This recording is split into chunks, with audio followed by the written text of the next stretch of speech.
You look through the whole Quran. I've told you this before. Allah created your eyes, and the whole Quran you're challenged. Do you not look at the sky? Do you not look at the elephant? Do you not look at the mountains? Do you not look at the ground? We're constantly told to use these eyes to look at all of these signs of Allah, and so that we can remind ourselves of who our Creator is. And then you go through the whole Quran and you say, okay, Allah tells us to look at this, look at this, look at this, look at this. What are we not supposed to look at? So why don't we ask ourselves that question? What does the Quran tell us that we can't look at? So there are only 2 things in the whole Quran that you're not allowed to look at, that tell you that you're not allowed to look at something. 2 places. Number 1, قُلْ لِلْمُؤْمِنِينَ يَغُضُّوا مِنْ أَبْصَارِهِمْ. Tell the believing males to lower their gaze. 1 place you're not allowed to use your eye. And number 2, وَلَا تَعْدُ أَيْنَاكَ أَنْهُمْ تُرِيدُ زِينَةَ الْحَيَاةِ الدُّنْيَا. And do not turn your eyes away from the believing people seeking the beauty of this world.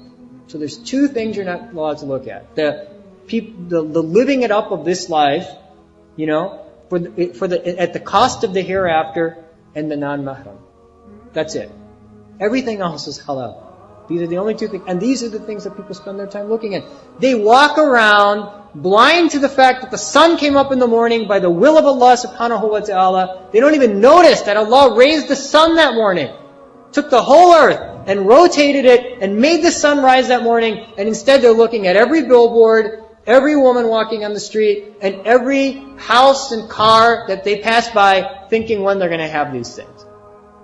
It's like opposite. The whole world is flipped. We don't look at the sky and say, SubhanAllah, my Allah spread this. We don't look at the ground and say, SubhanAllah, Allah spread this. We don't look at the sun and the moon and say, SubhanAllah, Allah has such power that He takes the whole universe and flips it like this, that He causes the sun to rise, sun to set, sun to rise, sun to set. And then instead we're caught up in looking at foolishness, things that destroy us. It's just amazing. What are we doing? We've totally reversed the paradigm. It's just so unfortunate. And these are the things that feed the nafs. The more you look at the lifestyle of the foolish, the more you're going to turn into a fool yourself. The more you're going to turn into a fool yourself. And the more you begin to look at the non-mahram, the more you're going to get caught up in interactions with the non-mahram or desiring things that you shouldn't be desiring. So we should be very particular. And that's just the use of the eyes. We haven't talked about the use of the tongue and the use of the ears and the use of the hand and the use of the mind. But we should be very particular to recognize that whenever we allow anything impermissible to enter into our soul, it's not a small thing, because what happens is that is food.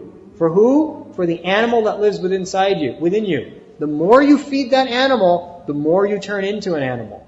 The more you then begin to get consumed by yourself. That's the problem. So we think, it's not a big deal if I look at this or if I look at that. It's not a big deal if I sit on Realtor.com and just look at all these houses that I can't afford. It's not a big deal if I go on the website and look at all these strange cars that I know I'll never be able to drive. It is a big deal. It is a big deal because it feeds that animal within you. And then what happens is you begin to live your life for those things. And that is the most despicable life. Because it never brings you happiness in this world, and it definitely will bring you failure in the hereafter. Definitely will bring you failure in the hereafter.